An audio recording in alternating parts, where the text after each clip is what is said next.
everyone, welcome to another time with the Synthesizing tutor.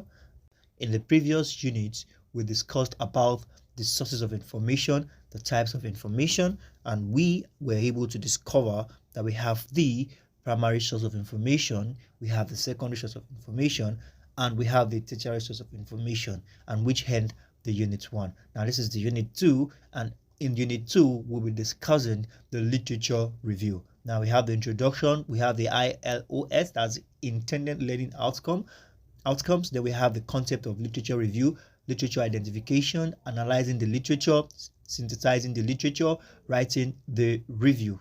By the ending of this tutorial, you should have understood these 5 listed highlights. Being said, let's hop right into it. So we have introduction. Okay, we've spoken about our introduction. So we have the main concept. So the concept of literature review. Literature review is a critical analysis of related literature to research topic. Literature review, it's a critical analysis. When you say critical, when we say critical, it means that you have to scrutinize every bit of information you have gathered to arrive at your literature review. It is not just a critical analysis of related literature, but also a summary of all available literature that is related to your research topic. Literature review can help a researcher to specifically choose an appropriate research topic. Literature review is very helpful when it comes to choosing an appropriate research topic. Based on what others have done, you are able to prepare an adequate research plan and formulate reliable objectives, research questions, and hypotheses. Now, based on the information you must have gathered, this will help guide you to make reliable objectives. You will have to make reliable decisions. Your research questions and hypotheses will be properly organized based on previous or retrospective information you've gathered. Now, it will also assist researchers in designing appropriate research methodologies, your appropriate research methods, and data collection instruments. It gives you the opportunity of choosing your data correctly. Definitely, research work is done because there's a problem you are trying to solve. So you start your research work. Now, this problem, your literature review will really help you to know what exactly the problem is, go into the root of the problem, discover what led to the problem, and begin to formulate data, begin to formulate decisions and methods you can use in approaching these results of solving the problem. So we have some questions you may think about as you develop your literature review are: 1.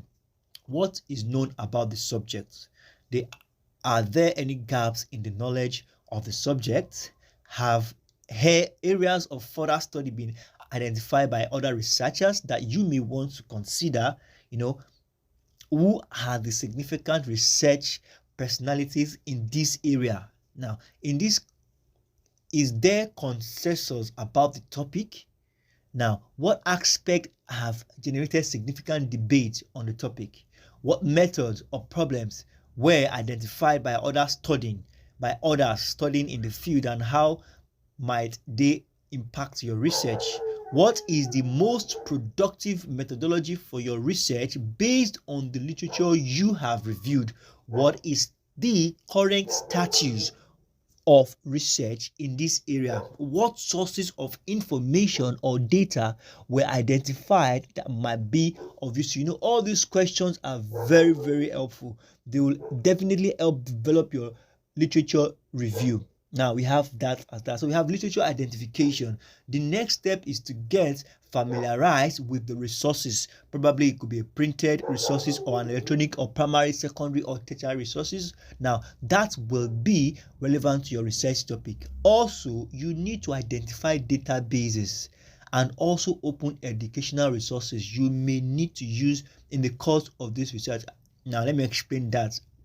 After you must have answered all the questions we stated above earlier on, then the next thing you need to do is get familiar with resources.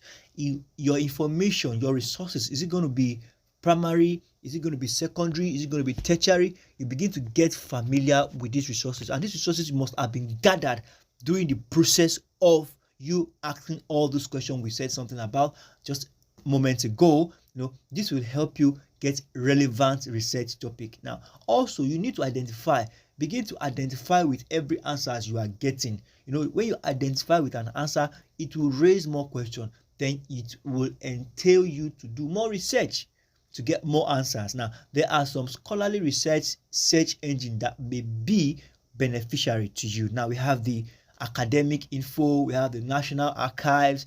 All the links to these platforms will be made available in the description below, so you have nothing to worry about. So we have Informe, Google Scholar, we have Infotopia, and we have the rest. So please, just if you need to get to this platform, all the links and everything will be in the description below. Just check the description button, and please, if you are yet to subscribe to the channel, do so. It encourages me to do more of this, and it supports the channel as well. Now, we have in the previous unit under information resources, we saw a list of resources that can aid your literature review.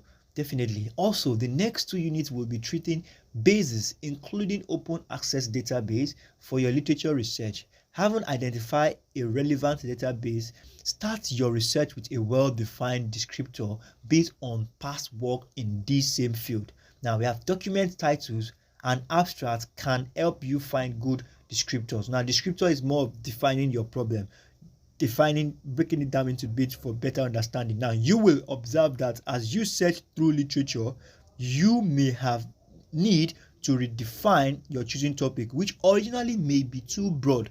Also, in the course of your literature research, you may discover theories that can serve as theoretical framework for the research topic. Now, theoretical framework in the sense that the theories you are using to apply to explain further your research problem, there should be a framework to it. Now, as you work, please use citations manager of your choice. Citation like Cite. If you're talking about citations now, we are talking about vital tools in research. It makes the work of referencing at the end of every research very easy. When you say something, please identify if it's somebody who has said it before, a scholar who has made mention of it before. Please make reference to the scholar. It makes your research work easy.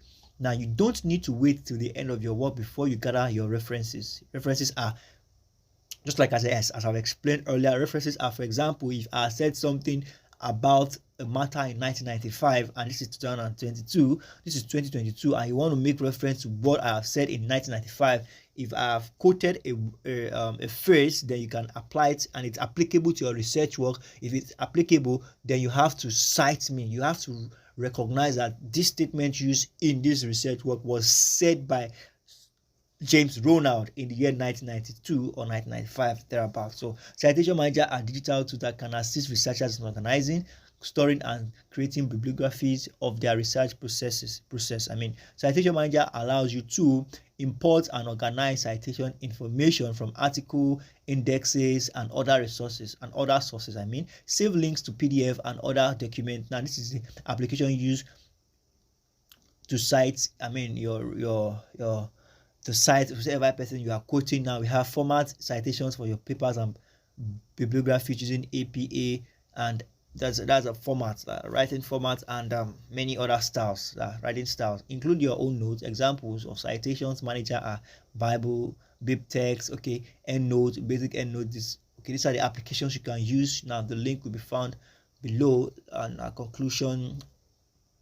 I get to the conclusion and summary. The link, I will definitely include the link in the description below as well. Now, we have analyzing the literature. Now, once you have gathered all relevant literature, first skim each article to have an idea. Literature now is being referred now to as articles, things people have said about the topic you are trying to cover. Have an idea of its general purpose and context. Now, skimming will enable you to group the article into categories, that is, into topics and subtopics. As you read each article, please take note of the following. When you are going through your literature, now we have to take note of the following. They are very important. Decide on the format in which you will take notes as you read the article. Define key terms. Now, break down words, and I think the use of glossary, where you break down the meaning of words, you explain what some words you have used for better understanding. So you define key terms. Now, you select useful statistics and quotes as you read. All quotes must be accompanied by the page reference. Definitely your quote must be made reference to by whoever who made the quote. Evaluate the article by emphasizing on the strength and weakness. Now, strength and weakness of the article should be emphasized on. This will help you to avoid just summarizing what you read to critical analysis of each article. Critique the research methodologies and use the study. Also distinguish between assertions and actual research findings. Assertions are when something has been said, something has been agreed to. Now, research findings is what you discover while making the research, doing the process of the research. As you read, take note of the major trends or pattern that can lead to generalization across studies. It's also important to take note of existing inconsistency across studies. Now, you need to note inconsistency in the sense that what you are saying does not really marry. It doesn't hold water. It's not here. It's not there. You have to be consistent. If you are talking about it, for example, if you are talking about an ant, you have to be consistent. Everything you are saying about it has to be in line with what the features of the characteristics and the behavior of the ant in its ecosystem. Now we have evaluate your reference for currency and coverage. Very good. So we have synthesizing the literature. When reading through the literature, the notes taken may be disjointed. Now, disjointed in the sense that they are not joined together. Now, with your focus on your purpose and putting together consideration, your opinion on the topic, recognize your notes. First, create a topic outline for your argument. Under each outline, let your reader know your own line of argument. Then your narrative extract from your note that follows should explain and justify your line of argument. Just about what we said about consistency. You have to be consistent. And now, making a note and having a topic, then subtopics, makes your work organized. Make your reader not to be lost. Make your reader remain on one thing you are talking about. You remain on one argument. The argument you are talking about, it helps them, it keeps them on that argument. It doesn't throw them north, south, west, east, to and flow. No. When there is a subtitle, then you keep your argument in line. You must recognize and take note of the differences among studies as you build up your argument. Indicate also areas that may need more research and describe relevant theories. Discuss the relationship between the studies and its role in the advancement of the present study. You should do a quick summary, draw conclusion, and write implications. You should also suggest specific directions for future research. Remember to use relevant statistics and quotes to flesh up your outline. Now we have quotes to flesh up your outline, and your argument should be quoted. You should use quotes to support your argument. If you are speaking about motivating others, you should be looking forward to getting quotes from great people like Muhammad Ali and a lot of great influencers out there, great leaders of the past. Should be getting their quotes to support, to give flesh to your argument. Now we have writing the review. Now start the writing of your review by indicating the broad problem area while avoiding global statements. Now it is necessary you be broad, but definitely avoid global. Don't be too broad. Then justify the need for the review. Now let your reader know why they should read your review. Justify the need why it should be read. In other words, why is the topic big review important? You should state that clearly. It is also good to use research findings or other studies, but other resources of information are important and must be distinguished from research findings. You can refer your readers to other reviews on issues that you may not be discussing in detail. You should cite separately results of previous studies that are inconsistent. Now you need to cite inconsistency. Don't forget to cite specific and relevant references used.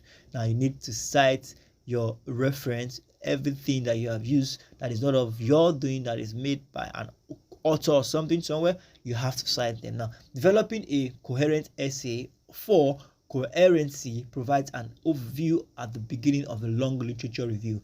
At the beginning of the review, state what the review will or will not cover. You must state your point of view early in the review. Your essay must be clear and cohesive. Cohesive in the sense that they have to hold water, they have to be joined together, it has to be on an argument which helps the reader understand what the argument is all about, integrating all key details of the literature at the same time, communicating your point of review. Use your topic outline with subheadings for long reviews. There must be a smooth transition to help trace your argument. Now, where your topic cuts across disciplines, review studies from each discipline separately. Now, provide a conclusion for your review. Your review may also lead to a research question. Definitely, it may also lead to a research question. Keep the flow of your argument coherent. Everything has to be joined together, has to be consistent, it has to be clear, it has to be smooth. Now, try the questions here. You can take your time to go through the questions that you respond in the group, on the WhatsApp group. You can always request to join the WhatsApp group if you're pretty much interested, or you can just drop your response on the comment section below. Now, we have a conclusion. There is a systematic way of reviewing literature. The review of literature is not as tedious as people perceive it. Once the skill is learned, much of the researcher's time is saved when he or she knows what to do and how to go about it. What you have learned in this unit will help you in your research, in your review, literature review. So that is it. It's a skill that should be learned. It's a skill that should be learned, definitely. So it helps you navigate through very well and successfully. So, and that hence that unit. So we move to unit 3, which is database content. Now, database content, we have the introduction. The previous unit, you learned the systematic way of carrying out of review of literature. Now, this unit is to further simplify the process by listing some suitable database cutting across all disciplines that you as a researcher can consult. You shall learn more about academic research premier. Now we have GSTOR, we have Nexus, we have academic, we have the PodMed, we have the Medline. Now we have the Science Direct, we have the Scopus, we have the Sage, we have the Agora, we have the EBSCO, we have the ERIC, and we have the NINARI. So all this, we'll be learning this in this module. So we have different types of database. Now we have database are vital resources tools to your research. A database is a research collection of public works. It is an electronic, which is online, catalog or index. Now we're talking about database.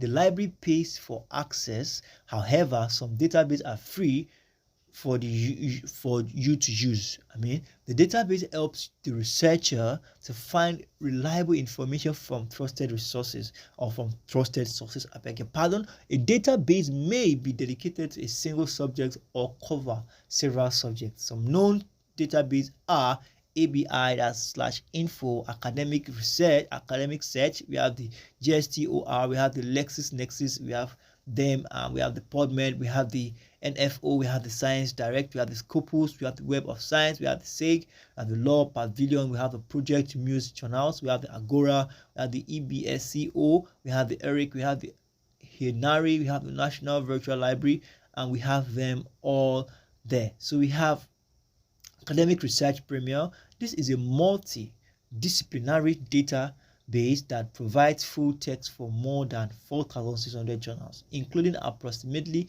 3,900 peer-reviewed titles. A total of 8,500 journals are indexed and abstracted. Available on this database are PDF pack file to 1975 for over 100 journals. It is updated on daily basis. Wow, this is massive.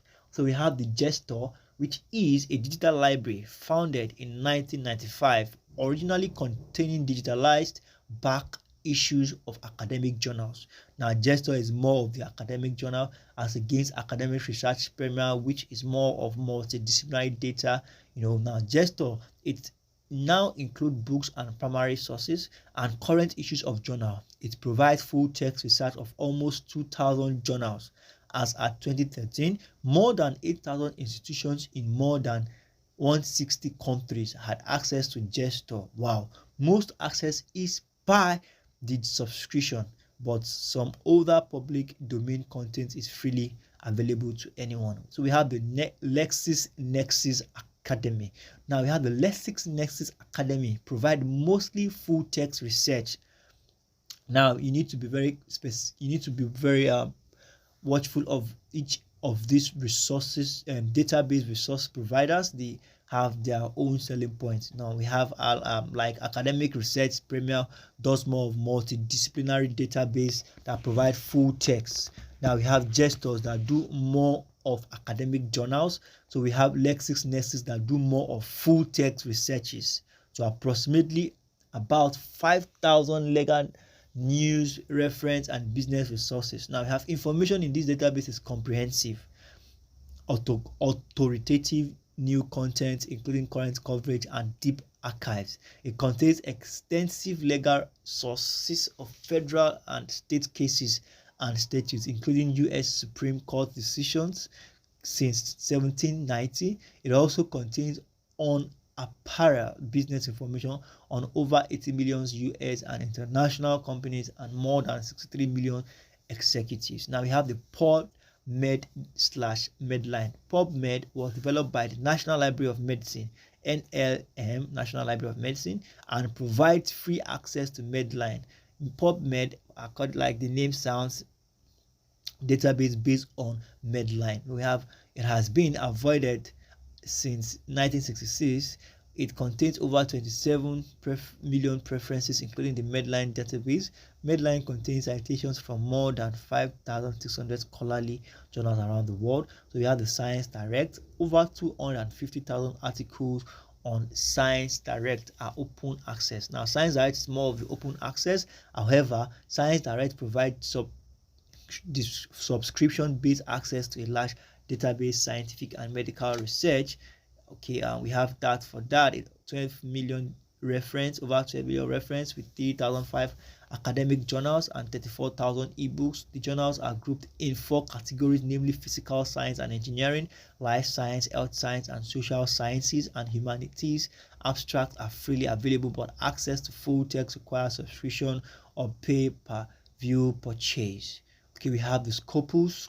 Scopus is the largest abstract and citation database of peer-reviewed literature. Now, Scopus' selling point is more of the largest abstract and citation database of peer-reviewed literature. Now, it delivers a broad overview of global interdisciplinary scientific information in science, mathematics, engineering, technology, health and medicine, social science, and arts and humanities. This database was launched in 2004. It was launched in 2004. That was a typographical error. It contains about 36,377 titles, 36,377 titles from approximately 11,678 publishers. So we have the SEG.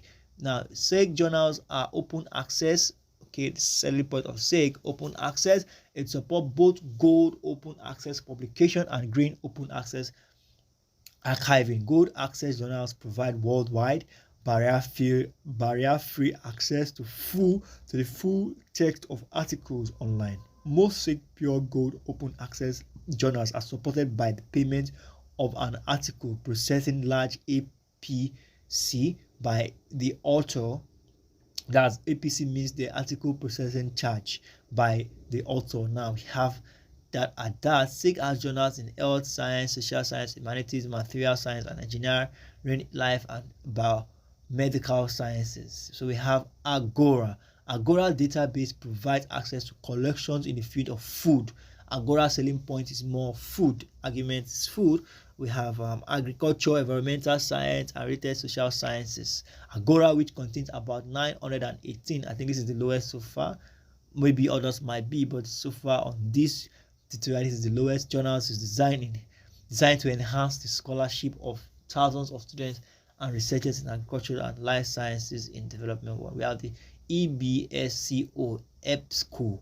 Now, EBSCO is the largest multidiscipline full text data. That's EBSCO selling point, largest. It provides resources for all academic, medical, corporate, government, public libraries, and law. EBSCO hosts about 375 full text. Okay, this is more. Okay, Agora is more of journals, which is 918, while EBSCO is more of full text database, which is 375. We have Eric. It's the world's most widely used database in education. Widely used database in education is ERIC. It contains over 1.5 million journals, articles, research reports, curriculum, and teaching guides, conference papers, dissertations, and other and theses and books. Now we have the INARI, the Health International Access Research Initiative. That's the full meaning of INARI, Health Inter Network Access to Research Initiative, and this was set up by World Health Organization and major publishers to enable developing countries have free access to collections in biomedical and health sciences. Now it contains about 58,000 information resources. So we have that and that. So our self-assessment, you can always respond or react to that using the comment section below, or you request to join the group. You have just seen a good number of database, but you can only use those within your field of study of covering your topic. As we have seen that each database has specifications, have their own field of study, have their own selling point, as we have used in describing them. It is important to note that you may seek help from librarian in case of any difficulty in accessing these databases. Most access is by subscription. However, the university has already paid for you in some cases. The next unit will take you through several resources that are free, which is called Open Educational Resources, OER.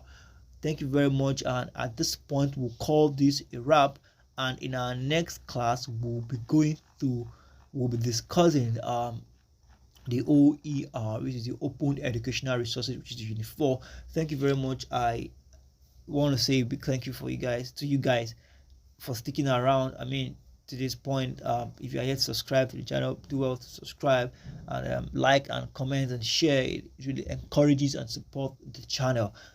Thank you very much one more time. I look forward to seeing you guys in the next tutorial. Bye bye.